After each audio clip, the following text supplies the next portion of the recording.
Ladies and gentlemen, this is Adarsh and welcome to my comedy. മസ്തിഷ്ക മരണം. ഈ സിനിമയുടെ പേര് നല്ല രസമാണ്. മസ്തിഷ്ക മരണം, a frankenbiting of Simon's memories. നല്ല കടിച്ചാ പൊട്ടാത്ത ഔലോസ് ഉണ്ടെങ്കിൽ ഇടാൻ പറ്റിയ പേര്. സോ ഈ സിനിമ നെറ്റ്ഫ്ലിക്സിലാണ് സ്ട്രീം ചെയ്യുന്നത്. കൃഷാന്തിന്റെ പടമാണ്. സോ കൃഷാന്തിന്റെ പടത്തിനെ പറ്റി പറയേണ്ട ആവശ്യമില്ല, എല്ലാവർക്കും വർക്ക് ആവാത്ത പടമാണ്. എന്റെ കപ്പ് ഓഫ് ടീ അല്ല, നിന്റെ കപ്പ് ഓഫ് ടീ ആണ്.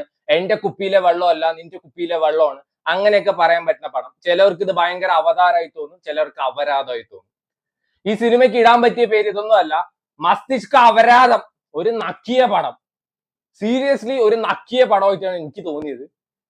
കുറെ കാമപ്രാന്തന്മാരുടെ കാമപ്രാന്ത് കാണിക്കാൻ വേണ്ടി ഒരു പടം എടുത്തു വെച്ചിട്ടുണ്ട്. അയ്യോ, ഈ സിനിമയിൽ പറയുന്ന ഡയലോഗ് ഉണ്ട്. അതായത് ആൾക്കാരുടെ മെമ്മറി നമുക്ക് ഇറേസ് ചെയ്യാൻ പറ്റും, അതുവഴി പെയിൻ നമുക്ക് ഇല്ലാതാക്കാൻ പറ്റുന്നു. ഈ അപരാധം കണ്ടതിന്റെ മെമ്മറി കളയാൻ ഞാൻ എങ്കിടാ പോണ്ട്, ഊളംപാറയിലോട്ടോ. ഒരു പ്രാന്ത് പടം. ഇത് കണ്ടു കഴിഞ്ഞാൽ ആൾക്കാർക്ക് പ്രാന്ത് പിടിക്കുന്നതുകൊണ്ട് എന്തോ ഒരു ഭാഗ്യത്തിന് നോമിന് പ്രാന്ത് പിടിച്ചില്ല. സോ ഈ സിനിമ മാർക്കറ്റ് ചെയ്തിരിക്കുന്നത് കൃഷാന്തിന്റെ പടം അങ്ങനെയൊന്നുമല്ല. എന്നാ 10 ആൾക്കാർ കാണാനൊന്നും പോകുന്നില്ല. രജീഷയുടെ ഒരു ഐറ്റം നമ്പർ നിലപാട് ബ്രേക്ക് ചെയ്തു, അങ്ങനെ കുറച്ച് കോൺട്രവേഴ്സി ഉണ്ടായിരുന്നു. അങ്ങനെ ഈ സിനിമ 10 ആൾ അറിഞ്ഞു. സോ രജീഷ അന്ന് പറയുണ്ടായിരുന്നു, ഞാൻ എന്തുകൊണ്ട് ഐറ്റം ഡാൻസ് ചെയ്തു, അത് ഈ സിനിമ കണ്ടാൽ മനസ്സിലാവും. ഇത് കണ്ടപ്പോ എനിക്ക് ഒരു തേങ്ങയും മനസ്സിലായില്ല. ആൻഡ് ഇത് ഐറ്റം ഡാൻസ് എത്ര 20 സെക്കൻഡ് 30 സെക്കൻഡ് എന്തോ ഉള്ളൂ. Item dance is actually an art. Art പറഞ്ഞ ആ ആർട്ട് അല്ല, ആർട്ട്, ART.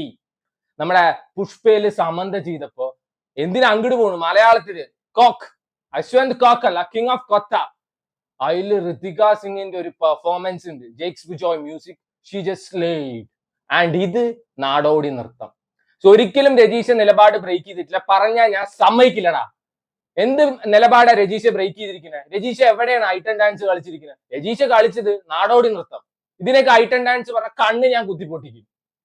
അയ്യോ, ഐറ്റം ഡാൻസ് ഇത്ര ഇതോ? ഇത് ഐറ്റം ഡാൻസോ? ആൻഡ് ഈ സിനിമയിൽ കാണിക്കുന്നത് 20 സെക്കൻഡ് എന്തോണ് ഈ പാട്ടിന്റെ. ആൻഡ് അതിന്റെ നെസസിറ്റി എന്ത്, അത് എനിക്ക് ഇപ്പോഴും മനസ്സിലായിട്ടില്ല. പക്ഷെ രജീഷ നല്ലോണം കഷ്ടപ്പെട്ടിട്ടുണ്ട്. എനിക്ക് തോന്നുന്നു ഈ ക്യാരക്ടർ ചെയ്യാൻ വേണ്ടിയിട്ട് രജീഷ 4 ആഴ്ച എന്തോ ഊളംപാറയിൽ കടന്നിട്ടുണ്ട് തോന്നുന്നു. അജാദ് ഒരു പ്രാന്ത്. ഇതിലൊരു സീനുണ്ട്, എന്തോ ഒരു ഷൂട്ടിംഗ് സമയത്ത് ഒരു മരത്തിന്റെ അവിടെ വെച്ചിട്ട് രജീഷ ഡാൻസ് കളിക്കുന്നത്. അതൊക്കെ കട്ട് ചെയ്തിട്ട് ഓസ്കാർ കമ്മിറ്റിക്ക് അയച്ചു കൊടുത്താൽ ഓസ്കാർ അവാർഡ് കൊടുക്കുന്നത് തന്നെ നിർത്തും. സോ രജീഷ കഴിഞ്ഞാൽ ഇതിൽ പിന്നെ ഉള്ളത് ദിവ്യപ്രഭയാണ്. ദിവ്യപ്രഭ. സോ ദിവ്യപ്രഭയുടെ പേര് ടെസ്റ്റിമണിയാണ്. അങ്ങനെ എന്തോ ഒരു വൃത്തികെട്ട പേരാണ്. ഭയങ്കര പുവർ പെർഫോമൻസ് ആയിട്ടാണ് പേഴ്സണലി എനിക്ക് തോന്നിയത്. നിരഞ്ജൻ മണിയമ്പിള്ള രാജു ആണ് ഇതിൽ മെയിൻ ലീഡായിട്ട് അഭിനയിച്ചിരിക്കുന്നത്. എനിക്ക് ഈ സിനിമ കണ്ടിട്ട് ഒരു നിർവികാരതയാണ് തോന്നിയത്. 2046 എന്തോണ് ഈ സിനിമ തുടങ്ങുമ്പോ കാണിക്കുന്ന കൊല്ലം. ആദ്യത്തെ കുറച്ച് സീൻസ് ഒക്കെ നൈസ് ആയിരുന്നു. പിന്നീട് അങ്ങോട്ട് എന്തൊക്കെയൊക്കെ പേക്കൂത്ത് കാണിക്കുന്നുണ്ട്. പേക്കൂത്തിന്റെ പ്രോ മാക്സ് വേർഷൻ എന്നൊക്കെ പറയാ. രജീഷയുടെ ഒക്കെ ചില സമയത്ത് പ്രാന്ത് കണ്ടു കഴിഞ്ഞാൽ ശരിക്കും രജീഷ ഊളംപാറയിൽ നിന്ന് ഇറങ്ങി ഓടിയതാണ് തോന്നുന്നു. ഇതിലെ ഞാൻ പലരും പറയുന്നുണ്ട് രജീഷ കിടുവായിട്ട് പെർഫോം. ആക്ച്വലി ഇതിൽ എന്താണ് പെർഫോം ചെയ്യാനുള്ളത്? ഇപ്പൊ റോട്ടിൽ പോണ ഒരുത്തിനെ വിളിച്ചിട്ട് നീ എന്തെങ്കിലുമൊക്കെ പേക്കൂത്ത് കാണിക്കും. ജസ്റ്റ് ലൈക്ക് നമ്മുടെ ഷൈൻ ടോം ചാക്കോ ഡയലോഗ് ഇല്ലാത്ത കുറെ കോമാളിത്തരം കാണിക്കില്ലേ, മറ്റുള്ളവർക്ക് മനസ്സിലാവാതിരിക്കാൻ. അതേപോലെ എന്തൊക്കെയെ കാണിച്ചു കൂട്ടിയിട്ടുണ്ട്. എനിക്ക് ഈ സിനിമയിൽ ആകെ ഇഷ്ടപ്പെട്ട പെർഫോമൻസ് ഒന്ന് സുരേഷ് കൃഷ്ണ, മറ്റൊന്ന് ജഗദീഷ്. രണ്ടുപേരും കൊടുത്ത റോള് നല്ല വൃത്തിക്ക് ചെയ്തിട്ടുണ്ട്. ബാക്കി ഏതൊക്കെയൊക്കെ കോമാളികൾ എന്തൊക്കെയൊക്കെ പേക്കൂത്ത് കാണിച്ചു വെക്കുന്നുണ്ട്. കൃഷാന്തിന്റെ സിനിമയുടെ ഒരു ഹെയ്റ്റർ അല്ലെങ്കിൽ അങ്ങേരെ എല്ലാ പടവും not my cup of tea അങ്ങനെ പറയുന്ന ഒരാളല്ല. അങ്ങേരെ മറ്റേ 4.5 സംഘം ക്രോണിക്കിൾസ് ഓഫ് 4.5 ഗ്യാങ് ആ സീരീസ് ഒക്കെ എനിക്ക് ഭയങ്കര ഇഷ്ടമായതാണ്. ഈ ഇടയ്ക്ക് ഒരു പെട്ടത്തേങ്ങ സൺ നെക്സ്റ്റിൽ ഇറങ്ങിയിട്ടുണ്ടായിരുന്നു. അതൊക്കെ വേഴ്സ്റ്റ് പടം, അങ്ങേരെ കരിയറിലെ ഏറ്റവും വേഴ്സ്റ്റ് പടം അതായിരുന്നു എന്നാ ഞാൻ വിചാരിച്ചു. ഈ മസ്തിഷ്ക പ്രക്ഷോഭണം. ആൻഡ് ഇങ്ങേരെ എല്ലാ പടത്തിലും കുറെ ആൾക്കാരുണ്ടാവും, സ്ഥിരം കുറ്റികൾ. അതന്നെ എല്ലാ പടത്തിലും പിടിച്ച് അഭിനയിപ്പിക്കുന്നുണ്ട്. ഈ പടത്തിലും അങ്ങനെ കുറെ എണ്ണം ഉണ്ട്. എനിക്ക് ഒട്ടും വാക്കായില്ല. എനിക്ക് ഒന്നാമത് ആ ഐറ്റം ഡാൻസിലെ പാട്ട് തന്നെ ഇഷ്ടമായിട്ടില്ല. എനിക്കത് കണ്ടപ്പോ തന്നെ ഏറ്റവും ഊളപ്പാട്ടായിട്ടാണ് തോന്നിയത്. സോ വേണ്ടവര് കണ്ടു നോക്കുക. മസ്തിഷ്ക മരണം, ആ ഫ്രാങ്കൻ ബൈറ്റിംഗ് ഓഫ് സൈമൺസ് മെമ്മറീസ്, മോദിയുടെ ഏതോ യോജനയുടെ പേര് പോലെയൊക്കെ ഉണ്ട്. Is now available on Netflix. ചിലവർക്ക് ഇത് വൻ കിടുവായിട്ട് തോന്നും. നോമിന്റെ പേഴ്സണൽ ഒപ്പീനിയൻ ഞാൻ പറഞ്ഞത്.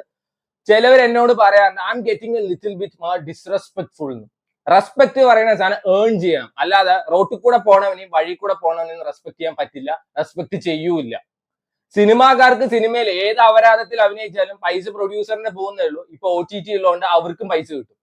എന്തെങ്കിലും ചെറിയ ചെറിയ ടെക്നീഷ്യൻസിന് വരെ പൈസ കിട്ടും. ആർക്കാണ് പൈസ കിട്ടാതിരിക്കുന്നത്? നാട്ടുകാരെയാണ് പൈസയും സമയവും പോണത്, അല്ലാതെ സിനിമാക്കാരുടെ ഒന്നും അല്ല. സിനിമാക്കാരെ ഡിസ്റെസ്പെക്ട് ചെയ്തു, സിനിമയെ തൊലച്ചു, മലയാള സിനിമയ്ക്ക് അപമാനം. At the end of the day they are getting paid. പൈസ പോണ് നമ്മുടെയാണ്. സോ അത്രയൊക്കെ റെസ്പെക്റ്റേ കൊടുക്കാൻ പറ്റുള്ളൂ. റെസ്പെക്ട് വേണമെങ്കിൽ ഏൺ ചെയ്തെടുക്കണം, ഫോഴ്സ് ചെയ്തിട്ടല്ല.